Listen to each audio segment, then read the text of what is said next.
ચાણસ્માના જૂના ખોડિયાર માતાજીના મંદિરે પક્ષીઓ માટે પાણીના કુંડા, પાણીની બોટલોનું વિતરણ કરાયું. ચાણસ્મા શહેરમાં રામનવમીના દિવસે બપોરના સમયે ભવ્ય શોભાયાત્રા નીકળી હતી, જે ચાણસ્મા નગરના સમગ્ર વિસ્તારમાં ફરી હતી.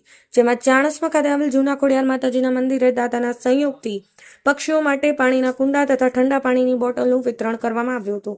ચાણસ્મામાં આજે રામનવમીના પવિત્ર તહેવાર નિમિત્તે શહેરમાં ભવ્ય શોભાયાત્રાનું આયોજન કરવામાં આવ્યું હતું, જેમાં જૂના ખોડિયાર માતાજીના મંદિરે અમેરિકા રહેતા દાતા રમેશભાઈ મફતલાલ પટેલ ચાણસ્મા ખોડિયાર પુરાવાળા હાલ અમેરિકા દ્વારા પક્ષીઓ માટે પાણીના કુંડા તથા ચાણસ્મા નગરપાલિકાના કોર્પોરેટર પરસોત્તમભાઈ શંકરભાઈ પટેલ દ્વારા શોભાયાત્રામાં જોડાયેલ ભક્તો માટે ઠંડા પાણીની બોટલનું વિતરણ કરવામાં આવ્યું હતું.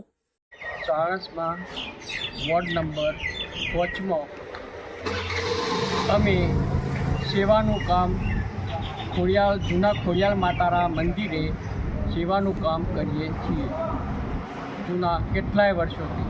એમાં આજે તો અમને એટલો ઉત્સાહ છે કે આજે રામનવમી છે અને રામચંદ્ર ભગવાન અમારા એરિયામાં આવવાના છે, એટલે અમે અમારા એરિયામાં અમેરિકાવાળા ભાઈ રમેશભાઈ તરફથી એમના મધર ફાધર એટલે કે સ્વ મફતલાલ જીવરામદાસ, સ્વ સંતોકબેન મફતલાલ હસ્તે રમેશભાઈ હાલ USA ખોડિયારપુરાવાળા એમના તરફથી અમે અહીંયા પક્ષીઓ માટે પાણીની વ્યવસ્થા થાય એ ગણતરીથી અમે આજે પક્ષી ચણ માટે બધા કામમાં આવે એવું અમે પ્લાસ્ટિકનું ટબ ફેંકવાના છે કુંડા તરીકે.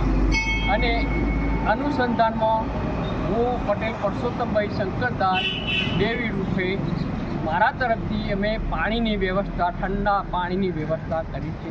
એ પણ અહીંયા વેચવાના છીએ. એ અમારા બધા સહયોગથી અમે ભાઈઓ કરીએ છીએ અને આ અમારું સેવાનું કામ છે.